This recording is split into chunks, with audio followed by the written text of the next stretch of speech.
रामकृष्ण हरी. ज्ञानेश्वर माऊलीच्या भक्तांनो आणि माझ्या परमप्रिय मित्रांनो, ज्ञानेश्वर माऊलींचा पसायदान आहे जगप्रसिद्ध. कुठलाही कार्यक्रम आले की लोक शेवटी पसायदान म्हणतात. त्या पसायदानाच्या निरूपणाला आपण आजपासून सुरुवात करणार आहोत. दररोज एक ओवी फक्त घेणार आहोत. 9 ओव्या आहेत, ते 9 प्रवचनं त्याचे होतील. आता पहिली जी ओवी आहे, काल प्रस्तावना आपण ऐकली. ज्यांनी ऐकली नसेल त्यांनी ती प्रस्तावनासुद्धा मुद्दाम ऐकावी. आणि सगळ्यांना विनंती आहे की हे जो व्हिडिओ आहे हा तुम्ही ऐका, तुमच्या मुलांना ऐकवा. लहान मुलांना समजलं पाहिजे प्रसादानाचा अर्थ.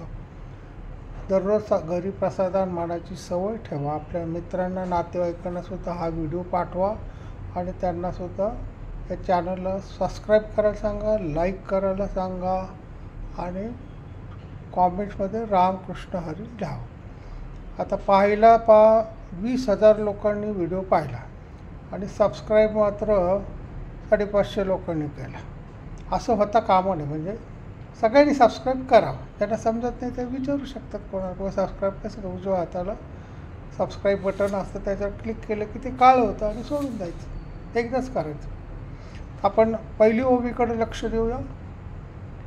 आता विश्वात्मके देवे येणे वाग्यज्ञ तोषावे, तोषोनी मद द्यावे पसाय दान आहे.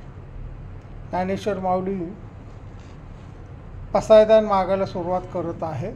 आता पसायदान का मागितलं याचं तुम्हाला कारण समजलं पाहिजे. की कालच्या प्रास्ताविकामध्ये सांगितलं तरी पुन्हा एकदा सांगतो की ज्ञानेश्वर माऊली आणि त्यांची भावंड पैठणहून आळंदीकडे जाताना नेवाशाला थांबले. तिथल्या लोकांनी विनंती केली म्हणून निवृत्तीनाथ महाराजांनी ज्ञानेश्वर माऊलीला आज्ञा केली की यांना भगवद्गीतेवरचं विश्लेषण समजून सांग. भगवद्गीता ज्ञानेश्वरी काय आहे तर भगवद्गीतेवरचं विश्लेषण. नुसते एक ओवी समजते, कर्मण्येवाधिकार असते महाफलेषु कदाचित. जे कर्म करताना फळाची अपेक्षा ठेवू नको. पण हे ज्ञानेश्वर माऊली मराठी भाषेमध्ये संपूर्ण विस्तार करून सांगतात. जीवनातले उल्लेख उदाहरणं देतात. आणि हे सगळं सांगून झालं. मग आता ज्ञानेश्वर माऊली सांगतात आहे, किंबहुना तुमचे केले हे धर्मकीर्तनही सिद्धी गेले, येथे माझे जी उरले पायीकपण. निवृत्तीनाथांना उद्देशून म्हणतात आहे की किंबहुना तुम्ही जी आज्ञा केली की यांना समजून सांगा, आता हे समजून सगळं झालं. 18 अध्याय पूर्ण झाले. धर्मकीर्तन ही सिद्धी गेले. हे जे मी दररोज भगवद्गीता समजून सांगतो आहे हे धर्मकीर्तन आहे, ते पूर्ण झाले.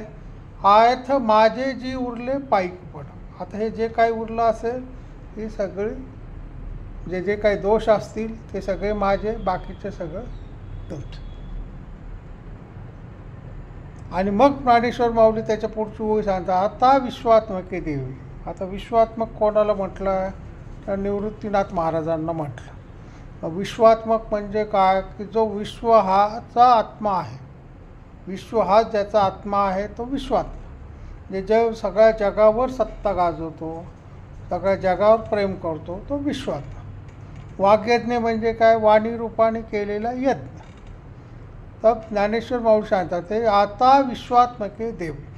हे निवृत्तीनाथांचं जे वर्णन विश्वात्मा म्हणून केलेलं आहे ते ज्ञानेश्वर माऊली, तुम्ही जर ज्ञानेश्वरी वाचली तर प्रत्येक अध्यायामध्ये निवृत्तीनाथांचं वर्णन आहे. त्यांच्या आज्ञेने हे केलं, त्यांनी हेच सांगितलं म्हणून केलं, असं ते प्रत्येक ठिकाणी देतात. कारण ज्ञानेश्वर माऊली निवृत्तीनाथांचं महत्त्व जाणून होते.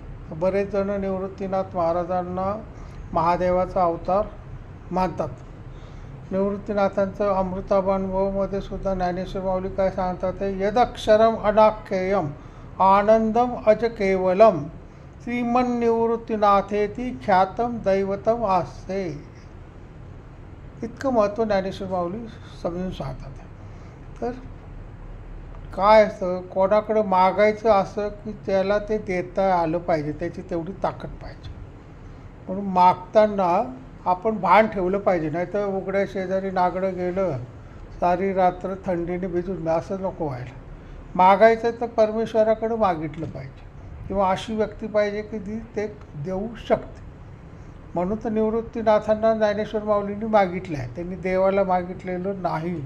लक्षात घ्या, निवृत्तीनाथ हे ज्ञानेश्वर माऊलींचे गुरु होते, आणि गुरु हा परमेश्वरापेक्षा मोठा असतो. हे आपल्याला समजलं पाहिजे. निवृत्तीनाथांनाच का मागितलं, तर आता विश्वात नव्हे देईन. पुढचं होई का, येणे वाग्यज्ञ तोषावे. म्हणजे हा जो मी ज्ञानेश्वरी सांगितलं, भगवद्गीतेवरचं प्रवचन सांगितलं, त्याला वाग्यज्ञ असं ज्ञानेश्वर माऊलीने म्हटलेलं आहे. आता अनेक यज्ञ पाहिल्यात. पुराणामध्ये काय दिलं की यज्ञ केल्याने तुम्हाला पुण्य लाभतं. यज्ञाचा अर्थ काय होतो, तो देवपूजा, संगतीकरण म्हणजे मंत्रोच्चार, आणि दान. म्हणजे यज्ञामध्ये काय करतो आपण, दान देतो, मंत्रोच्चार करतो, आहुती टाकतो, नाही का, देवाची पूजा करतो. तर ह्या सगळ्या गोष्टी यज्ञ शब्द आला की होऊन जातात. वाग्यज्ञ म्हणजे का, वाक्यरूपी यज्ञ. त्यांनी जे ज्ञानेश्वर माऊलींनी 18 अध्याय समजून सांगितले, त्याला त्यांनी वाग्यज्ञ असं म्हटलेलं आहे. आता हा वाणीरूप यज्ञ बरं का, हा जो त्यांनी काय केलं, येणे वाग्यज्ञ तोषावे. म्हणजे हा मी जो वाणीरूप यज्ञ केलेला आहे तो तुम्हाला संतोष देवो. माणूस बक्षीस कधी देतो, संतोष मिळाला तर देतो, नाही का. आणि तुम्हाला संतोष मिळावा हीच माझी इच्छा आहे, असं ज्ञानेश्वर माऊली सांगतात. की आता तुम्ही हे संतोष व्हा, मी एवढं 18 अध्याय समजून सांगितले, तुम्ही सांगितलेलं काम मी पूर्ण केलेलं आहे. लक्षात घ्या, लहान मुलं जसं आईने सांगितलं, अरे मला दुधाची पिशवी आणून दे रे, मग मी तुला चॉकलेट देते, तो दूध घेऊन येतो त्या आशेने, आणि मग सांगतो आई मी दूध आणलं, दे बरं मला आता. माई त्याला चॉकलेट देते. तीच गोष्ट शिष्य गुरु शिष्याच्या नात्यात ते होतं. गुरु सांगतात या परीक्षेत जो पास होईल त्याला मी बक्षीस देणार आहे. मग मुलं चढाओढीने अभ्यास करतात, पास होतात, आणि मग गुरु त्याला बक्षीस देतात. तर माणसाची उन्नती व्हावी याच्यासाठी हे प्रसाद दान दिलं जातं. म्हणजे आपण बक्षीस म्हणतो, माऊलींच्या भाषेमध्ये पसाय दान हा शब्द आहे.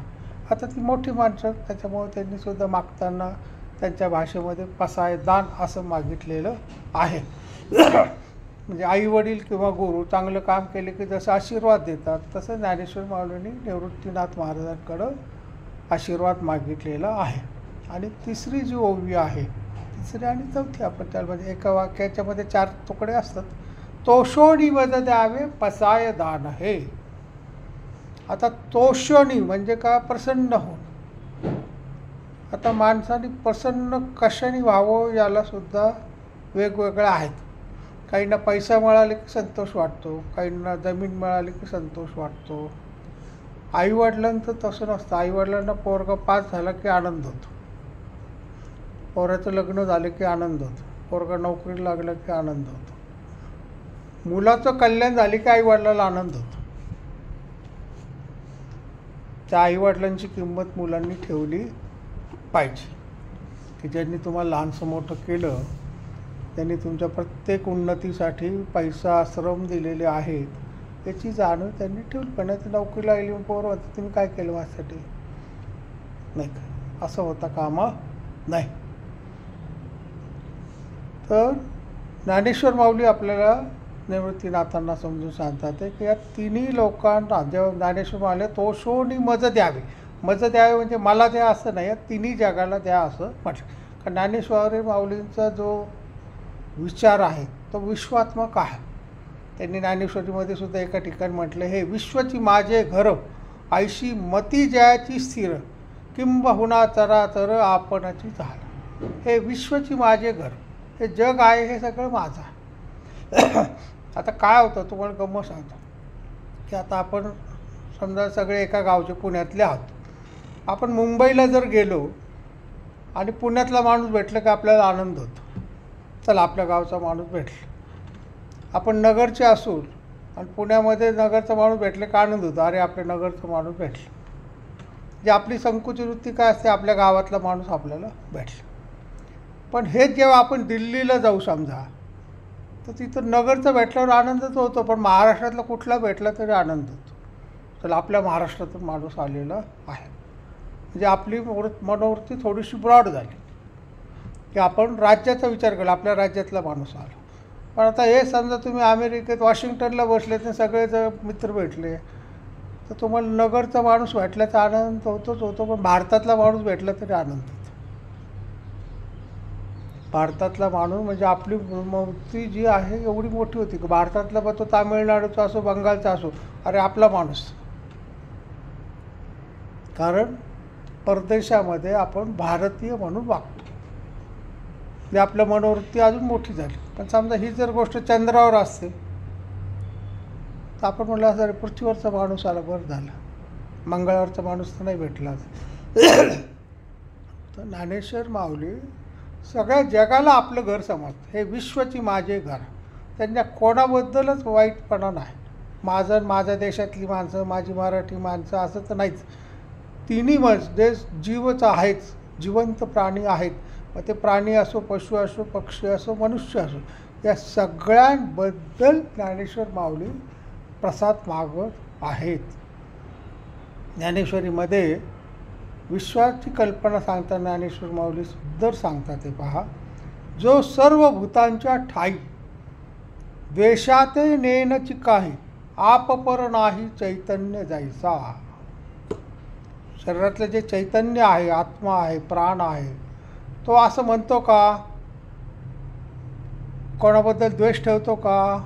नाही. सगळ्यांच्या जीवामध्ये सारखाच असतो. मग तो पशु असो, पक्षी असो, प्राणी असो, साप असो, मनुष्य असो, मासा असो, कोणत्याही प्राण्यामध्ये आत्मा जसा सर्वांना सारखंच जीवदान देतो, तसं हे प्रसाद मागताना ज्ञानेश्वर माऊली सगळ्यांसाठी मागतो. उत्तमाते धरिजे, अधमाते अवेरिजे, हे काहीच नेणीजे वसुधा जीव. पृथ्वी जसं मी फक्त चांगल्या माणसालाच माझ्या डोक्यावर धरीन, बाकीच्यांना खाली टाकून दिला असं म्हणते का? नाही टाक. तो वाईट असो, चांगला असो, कुरूप असो, सुंदर असो, लहान असो, म्हातारा असो, सगळ्यांना पृथ्वीवर वास्तव्य करता येतं. म्हणजे पृथ्वीचं जे गुण आहे, क्षमा, कसं आहे असं नाही का. जमीन खणणाऱ्यालासुद्धा ती आश्रय देते, त्याच्यावर झाडं लावणाऱ्यांनासुद्धा आश्रय देते. ती मानतच नाही कोण वाईट आणि कोण चांगला, सगळेजणं माझीच. ही ती भूमिका पृथ्वीची आहे. तसंच पुढं माऊली सांगतात ते, का रायाचे देह चालवू, रंका परोते गाळू, हे न म्हणायची कृपाळू प्राण पाहिका. मी फक्त श्रीमंताचेच देह चालवील, बाकीच्यांना देह चालवणार नाही, असं प्राण म्हणतो का? नाही. प्राण हा सगळ्यांच्या जीवामध्ये सारखा असतो. तो श्रीमंताला पण जगवतो, गरिबाला पण जगवतो, प्राणी मात्राला जगवतो, कुत्र्याला जगवतो, सापाला जगवतो. तर ही जी उदाहरणं ज्ञानेश्वर माऊली देतात की हे जसं वागतात, पृथ्वी असो, प्राण असो किंवा चैतन्य असो, की ते गरीब वाईट छोटा मोठा मानत नाहीत, तसं मी सुद्धा ते मानत नाही. पण तुम्ही मला जो काही प्रसाद द्याल तो सगळ्या प्राणीमात्रांसाठी द्यावा. तर ज्ञानेश्वर माऊलींनी सगळीकडे समबुद्धी ठेवणारे त्यांचे पहिलं जे आपण हे जे आहे ओवी, तर ही प्रास्ताविक आहे. प्रसादान मागण्यापूर्वीचं भगवंताने ज्ञानेश्वर माऊलींनी केलेली गुरुकडं मागणी आहे की आता विश्वात्मके देवे, येणे वागणे तोषावे, तोषोनी मद द्यावे पसायदान. ज्ञानेश्वर माऊलींनी पसायदानाची मागायला सुरुवात केली. आता पुढच्या ओळीपासून ज्ञानेश्वर माऊली काय काय मागतात हे पाहण्यासारखं खूप सुंदर, किती सुंदर उपमा आहेत आणि काय मागतात की जे आपल्याला आपल्या वागण्याबद्दल बदल करायला भाग पाडते. ज्ञानेश्वर माऊलींचं मागणं आपल्याला समजलं तर आपण देवाजवळ काय मागतो त्याचीच आपल्याला लाज वाटायला लागते. म्हणून प्रत्येकाने हे पसायदानाचं प्रवचन ऐकावं, सगळ्यांना ऐकवावं. आज आपण इथं पहिल्या ओळीपाशी थांबूया.